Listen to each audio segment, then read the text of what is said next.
Warning: All Things Crime is a true crime production that may contain violent or disturbing material. Viewer or listener discretion is advised. In this particular episode, we're talking about second level, actually doing the violence. You can't tell me that you don't know that that's wrong.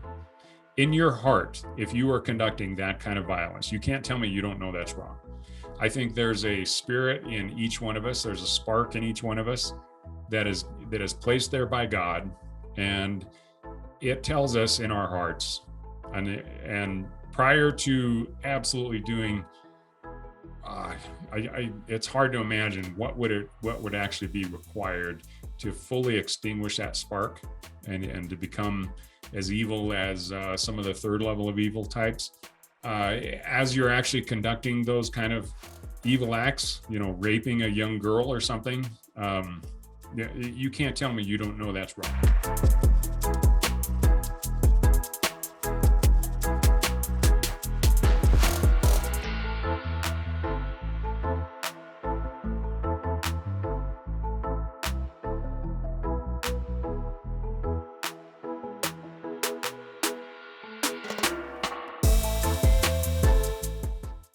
The amazing thing as I'm talking about this is, honestly, that's it. We're still in, even with the evil that we know that is going on over there, we're still in the second level of evil.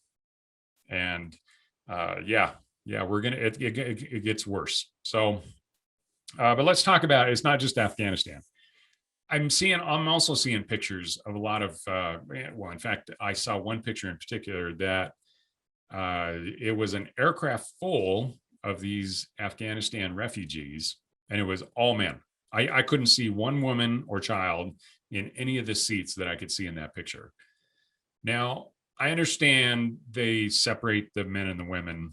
A lot of countries, especially with the Islamic faith being the primary faith there, men and women are in different. Like when I was in Dubai a number of years ago, I was at a conference there, and I was running up to catch a train, and there was one car. Well, there's lots of cars, and the very last car was the only one that I thought I could reach before the doors closed. So I went and I busted in there. Well, as it turns out, there was a big red line along the doorway, and it basically said women only. And all these women are staring at me, and I'm standing in this car, and they're staring at me. And one of them pointed down at the floor and said women only. And I was like, oh crap, I am in the wrong place.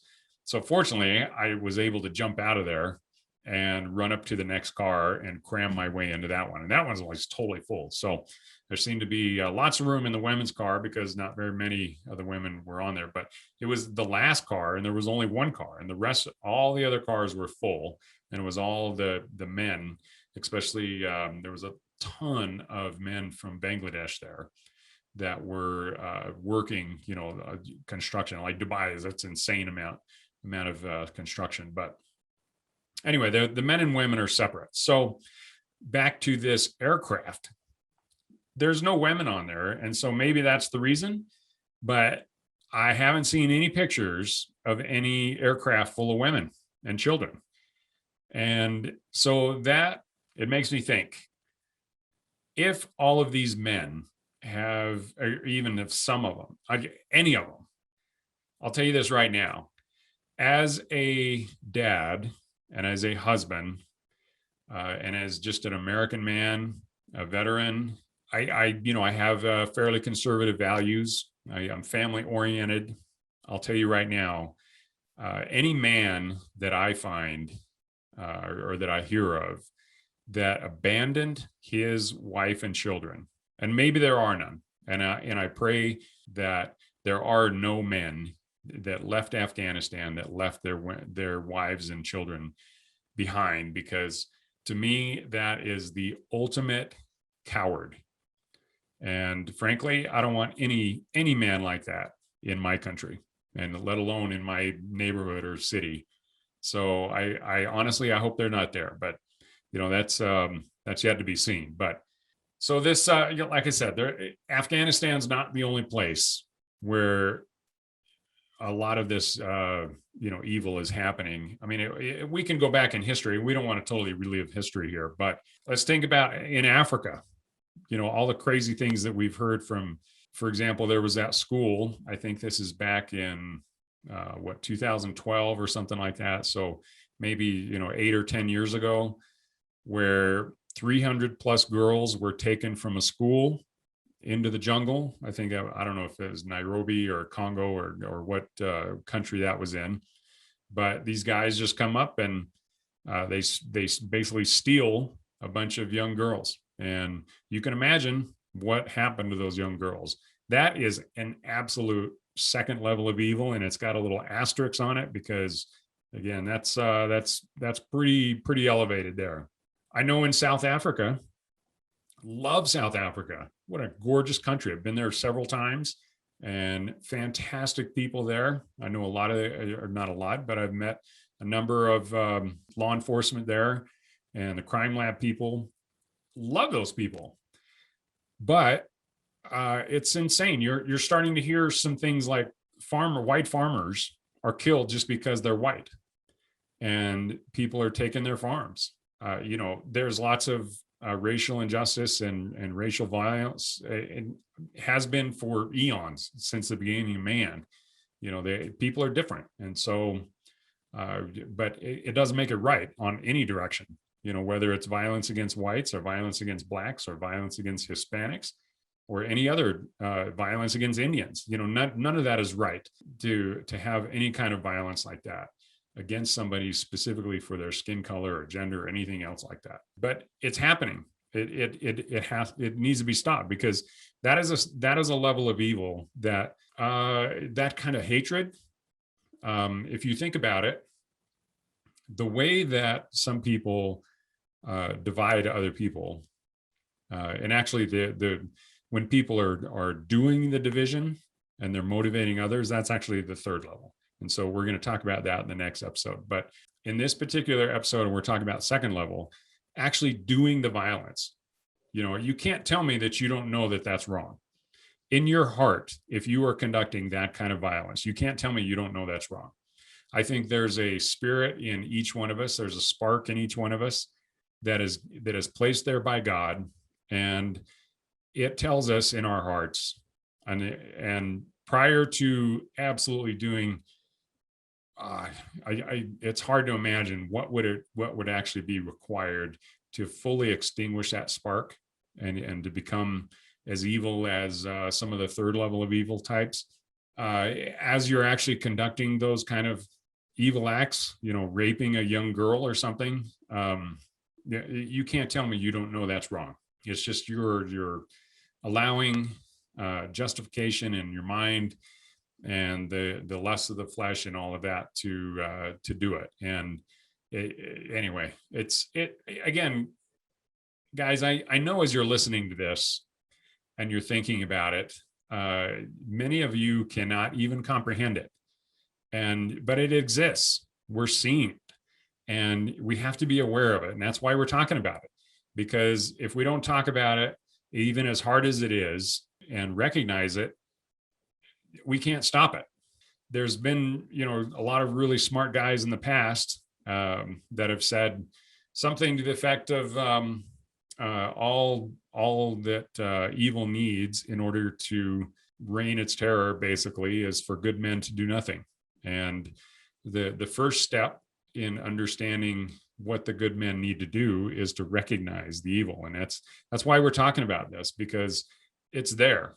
So let's talk about some of the other places. There's I think just some of the most incredible evil acts that I've heard of have been like in the UK and France, where some guys rent these, big trucks, delivery trucks, and they'll just plow into people on a bridge. And, that I think it was in France, where it was kind of right along the seaboard. They were up on the sidewalk.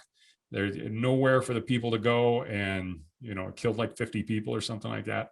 I'd have to look back and see the actual stats of it, but that is crazy evil.